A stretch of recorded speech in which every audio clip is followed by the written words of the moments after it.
Imagine this, America. You're 56 years old. You just sold the landscaping company you built with your bare hands for $18 million cash. After 35 years under the Texas sun arguing with clients about just a little more green, you finally retire to a 12,000 square foot mansion on a quiet lake in Lake Forest, Illinois. Marble floors, limestone balcony, private dock, peace. I was standing there with an ice-cold Dr. Pepper watching the sun turn the lake gold when the doorbell rang. One polite chime, then another, then pounding, desperate, aggressive. Nobody rings a doorbell like that unless they're desperate or dangerous. I walked through the silent great room, still smelling like fresh paint and leather, and opened the heavy oak doors. And there they were. 15 years of silence staring back at me. My son, Logan, 38 now, suit expensive but wrinkled, eyes bloodshot. Next to him, Tiffany, same sharp cheekbone, same calculating eyes, dressed like she walked out of a magazine.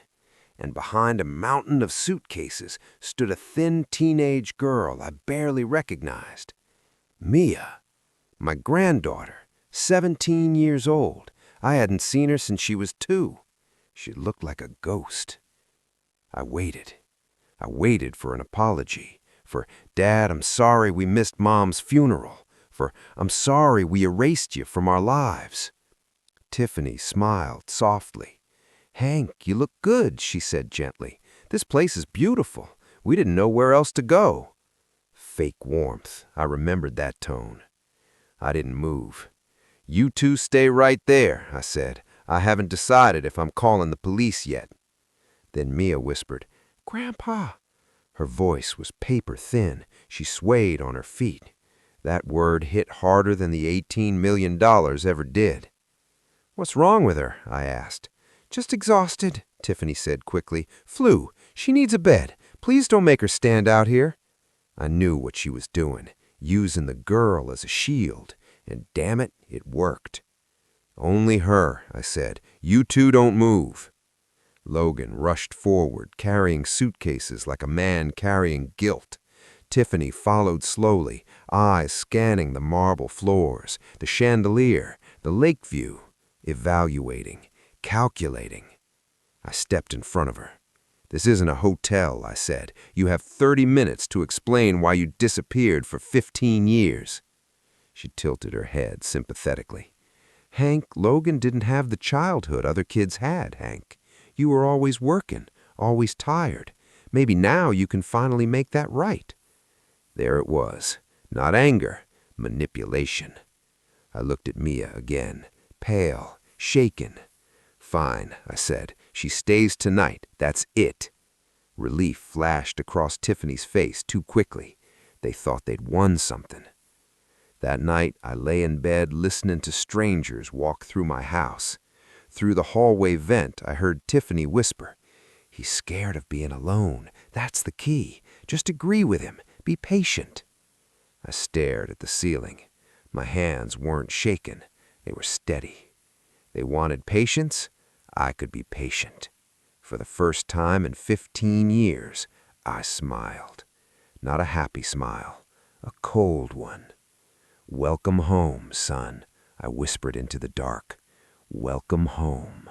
I woke up before sunrise. Old habits don't die just because you get rich. For 35 years, my alarm went off at 5 a.m., whether I liked it or not. Even now, retired, my eyes open before the birds started. For a moment, I forgot they were in my house. Then I heard it. Cabinet doors slamming in the kitchen. Footsteps that didn't belong. A stranger clearing their throat in my hallway. I sat up slowly. Not angry, not nervous, focused. I picked up my phone and stepped onto the balcony overlooking the lake.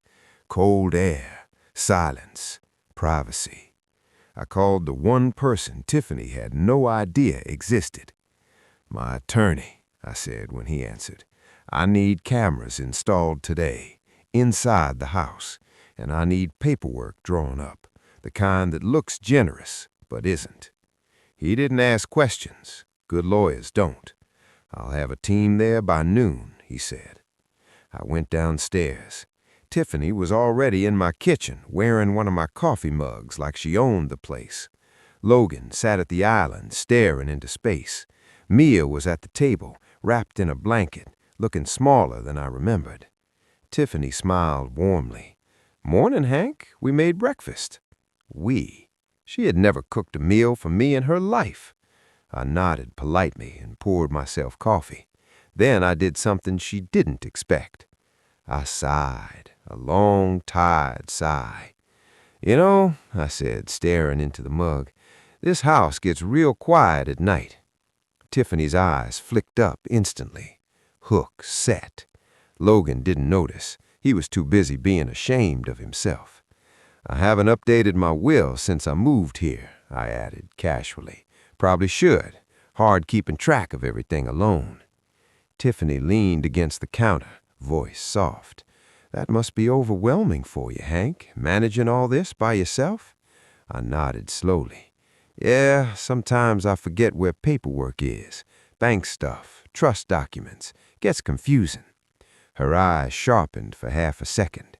There it was, greed trying to stay hidden behind concern. "Well," she said gently, "we're here now. Family helps with things like that." I pretended to think about it. Maybe you're right. By 11:45 a.m., a white van pulled into the driveway. Tiffany looked through the window. "Who's that?" "Home security," I said. "This place is too big not to have cameras. Realtor recommended it." She hesitated. That made her uncomfortable. Good. The technicians installed cameras in living room, kitchen, hallways, office. All legal, all visible, and exactly what my lawyer wanted. That afternoon, I asked Tiffany to sit with me in the office. "I found some old paperwork," I said, shuffling harmless-looking folders. "I don't really understand half of it anymore." She pulled her chair closer, predator leaning toward prey. I slid a document across the desk. "I was thinking maybe you and Logan could help me manage things for a while, just until I feel less overwhelmed." She didn't even read it. Her hand went straight for a pen. "I'd be happy to help, Hank. That's what family does." She signed. Logan signed without looking. I thanked them very politely. That document wasn't power of attorney. It was something my lawyer drafted that morning. A family financial assistance agreement. Inside it, in plain English, were lines that said, "We agree to assist Hank Walker with financial management due to his declining mental state. We acknowledge Hank has offered financial support voluntarily. We accept responsibility to act in his best interest. On camera, on record, in their handwriting." That evening, Mia nearly fainted walking to the bathroom. I caught her before she hit the floor. She weighed nothing. "Have you eaten today?" I asked. She shook her head. I didn't look at Tiffany. I didn't need to. That night, I called my lawyer again. "And a doctor," I said, "tomorrow morning, quietly." I sat in the dark living room after everyone went to bed, watching the tiny red camera lights blinking in the corners of my home, recording everything. They thought they were gaining control. They had no idea. They were building a case against themselves. The doctor arrived at 8:15 a.m. No sirens, no drama, just a quiet SUV pulling into the driveway like a normal house call. Tiffany looked confused when she saw him. "Who's that?" "Friend of mine," I said calmly. "Does private practice. I asked him to check on Mia. She didn't look right last night." Tiffany forced a smile. "That's really not necessary, Hank. She's just tired." The doctor didn't even acknowledge her. He went straight to Mia. "Hey there," he said gently. "Mind if we talk in private?" Mia glanced at her mother. Not at me, at her mother. Like she was waiting for permission to breathe. That told me more than any test result ever could. They went upstairs. 20 minutes later, the doctor came down alone. His expression had changed. Professional. Serious. "Mr. Walker, may I speak with you privately?" We stepped into my office and closed the door. He didn't sit. "She's malnourished, severely. Vitamin deficiencies, dehydrated, signs of chronic stress. This didn't happen in a week. This has been going on for months, possibly years." I felt something cold settle into my chest. "Is she in danger?" I asked. "She's not safe where she's been living." That was all I needed to hear. He handed me a written report, signed, dated, medical evidence. I thanked him, walked him to the door, and watched his car disappear down the long driveway. When I turned around, Tiffany was standing in the foyer, arms crossed.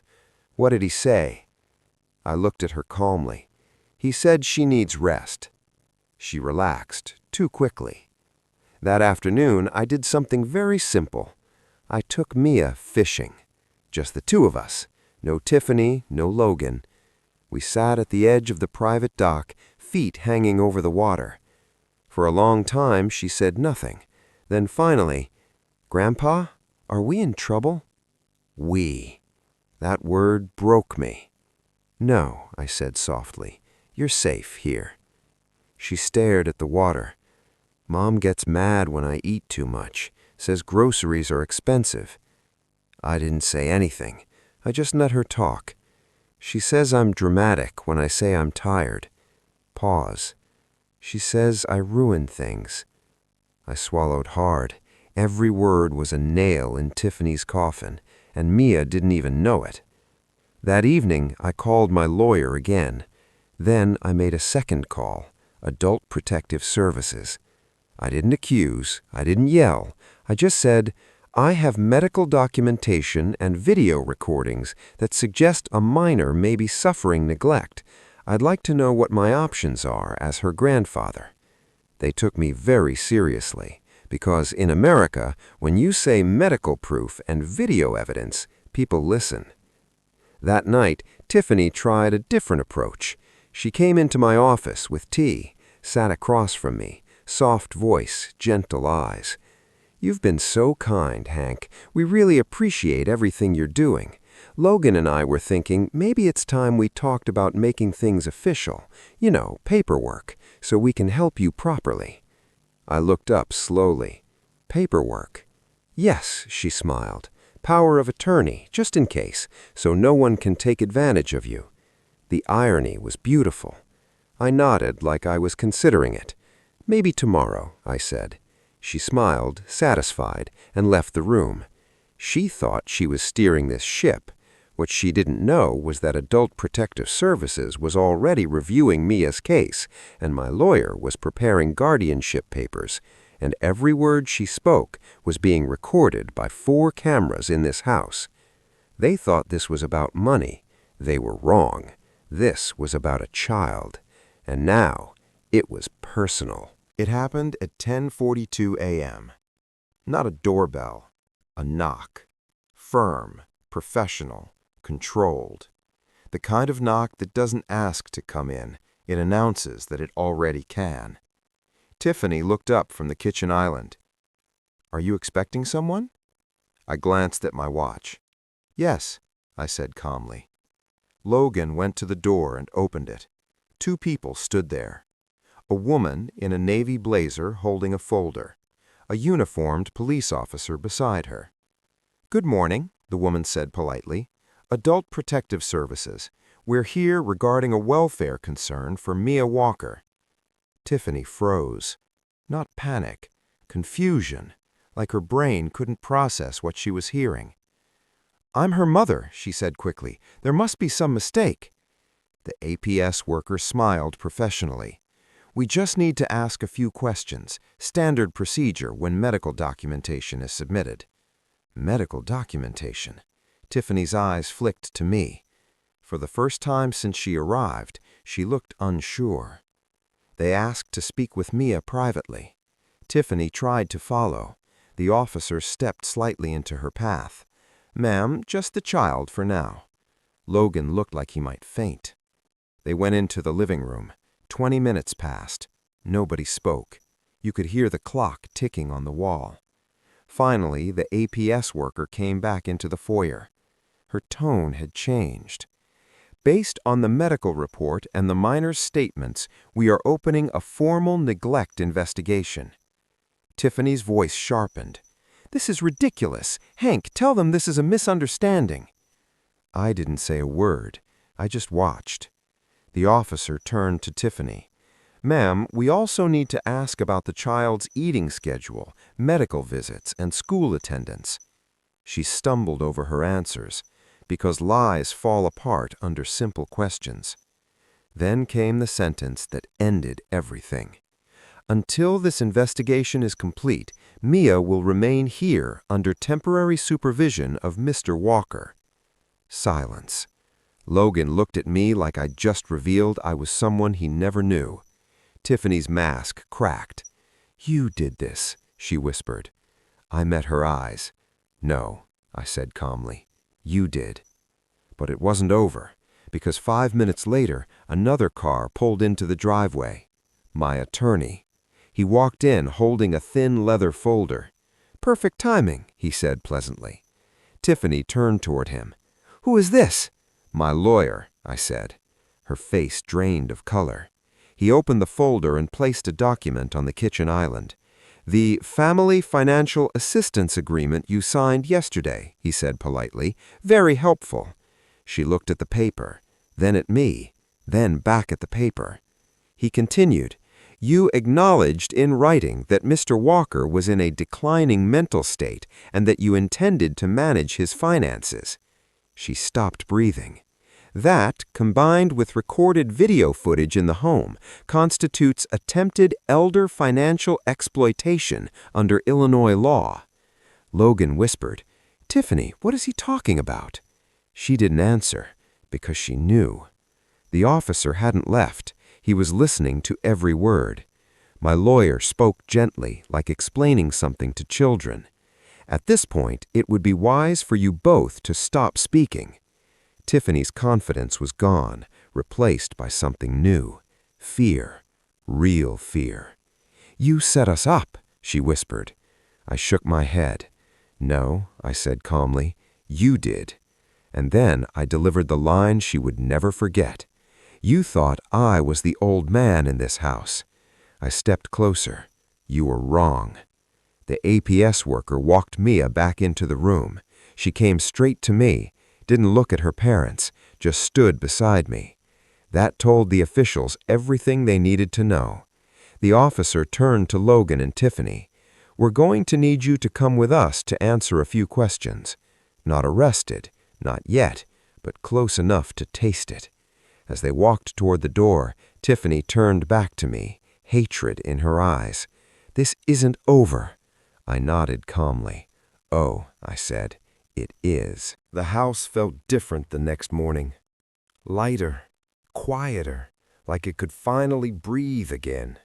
No perfume in the air, no tense footsteps in the hallway, no strangers opening my cabinets like they owned the place. Just me and Mia, sitting at the kitchen table, eating pancakes. Her third pancake. She looked up at me nervously. Is it okay if I have more? I smiled. Kiddo, you live here now. You don't ask permission to eat. She nodded slowly, like that idea was still hard to believe. 2 days later, my lawyer called. Logan and Tiffany have been formally charged with attempted elder financial exploitation, and child neglect is under investigation. They're cooperating. Very quiet now. Of course they were. Bullies always get quiet when the law starts speaking. A week later, the court granted me temporary guardianship of Mia. Temporary. But everyone in that courtroom knew what was coming next. She wasn't going back. Not after the medical report, not after her testimony, not after the video evidence from inside my house. Logan tried to look at me as we left the courthouse. I didn't look back. Some bridges don't burn. They collapse from rot. That evening, Mia and I sat on the dock with 2 fishing poles in the water. Sun setting over the lake. She looked healthier already, color returning to her face, shoulders relaxing. "Grandpa," she asked quietly. "Yeah? Why did you let us stay that night?" I thought about it. Because the truth mattered. Because I needed to see who you really were living with, I said. And because sometimes the only way to stop bad people is to let them show you exactly who they are. She nodded like she understood more than a 17-year-old should. Peace settled over the water. Real peace. The kind I thought money would buy. Turns out, it came from protecting the right person. I sold a landscaping company for $18 million, but the best thing I gained in retirement was a second chance to be a grandfather. I looked out across the lake, took a slow breath, and felt something I hadn't felt in 15 years. Contentment. No anger, no revenge left, just quiet. And as the sun disappeared behind the trees, Mia smiled at me and said, "I'm glad you opened the door, Grandpa." So was I. If this story hit you in the chest a little, you're not alone. A lot of parents and grandparents out there know exactly what it feels like to be forgotten until someone needs something from you. But sometimes life gives you a second chance to do the right thing, not with anger, not with revenge, but with patience and truth. If you enjoyed this story, make sure you subscribe to the channel. There are more stories like this waiting for you. And I'd love to know in the comments, would you have opened that door? I'll see you in the next one.